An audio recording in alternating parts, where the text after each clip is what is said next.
ever set a goal but failed to accomplish it, it's likely one of the following assumptions has stopped you.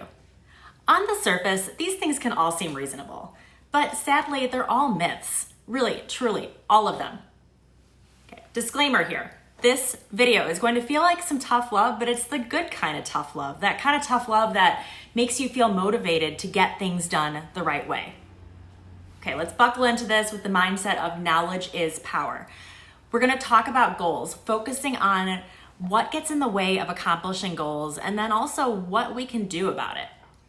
My name is Chris Beer, and I am the Wizard of Ops. And from my work with clients, I know that goal setting and goal completion can be a really frustrating subject for entrepreneurs, especially the ones that are overworked and understaffed, and that's probably all of you. Let's get to talking about goals and how we approach them. In the book Atomic Habits, James Clear uses the analogy of a small rowboat to explain goals and the processes to achieve them.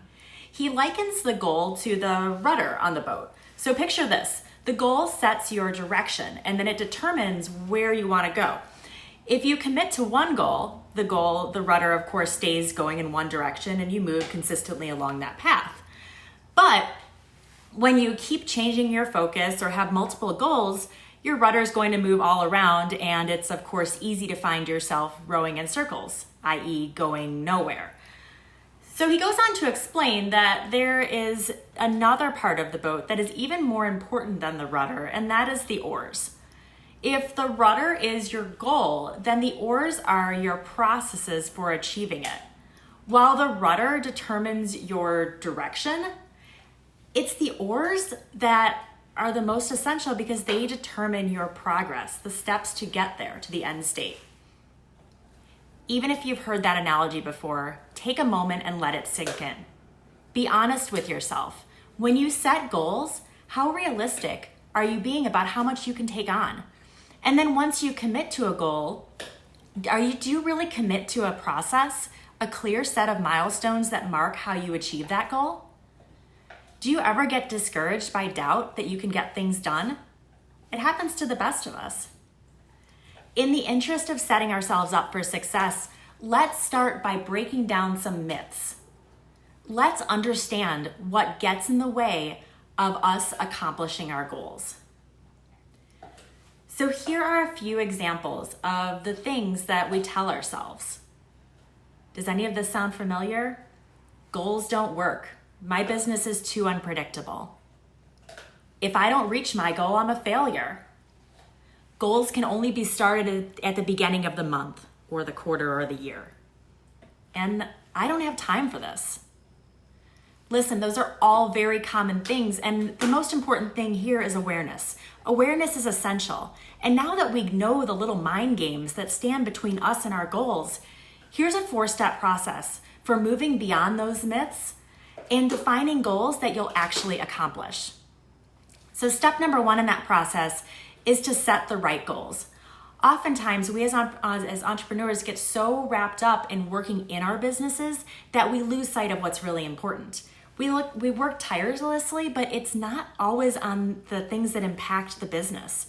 And we can't forget to prioritize the things that move our businesses forward, getting us closer to those goals, the big goals. You know, the reasons that you started the business in the first place. When choosing your goals for the quarter, link those goals to your priorities. And your priorities are a mix of your core values and then your 3 to 10 year goal for where you want the business to be. By linking your priorities to your goals, you can ensure that your priorities and goals stay top of mind. And that in itself is going to dull the noise of those tasks that seem urgent, but they really aren't all that important. In fact, all they do is distract you from what's essential for your business. Moving on to step number 2, define the process. Once you've defined your goals, map out the process for getting them done.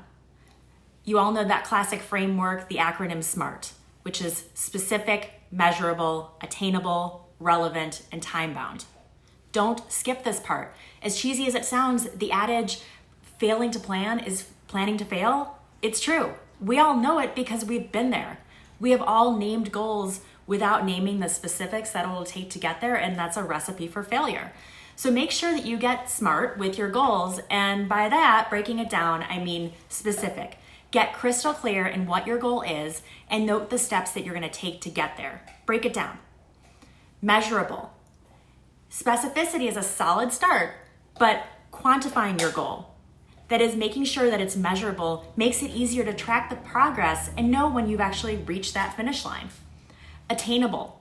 Now, this is a time for a gut check. Ask yourself, is your goal realistically something that your team can accomplish?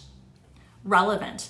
This is where you tap into those priorities we talked about. Is this goal relevant to the overarching priorities of your business? And lastly, time-bound. Simply put, when will this goal be finished? Taking the time to walk through these steps, creating your process, it's a critical part of your success. Moving on to process step number 3, clear the deck.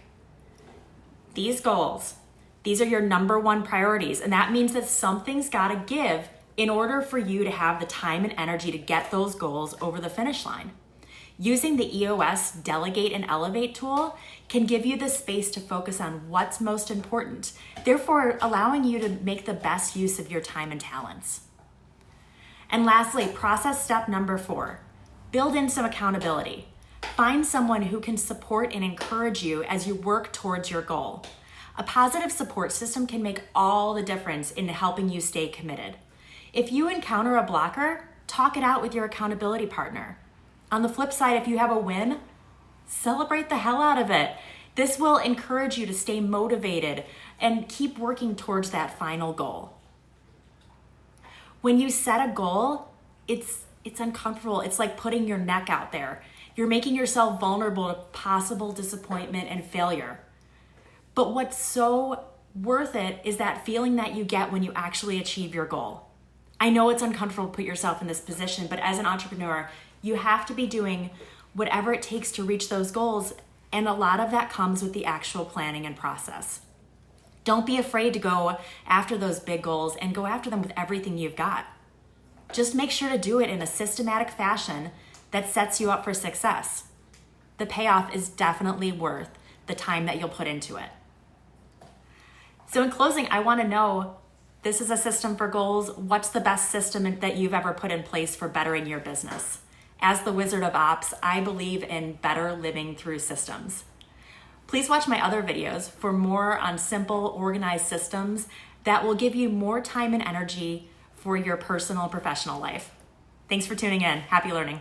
Hey everybody, Jessica LaChance here. Do you want more business education for your fitness studio or wellness business? Subscribe to our YouTube channel or our email newsletters, and we'll see you here soon.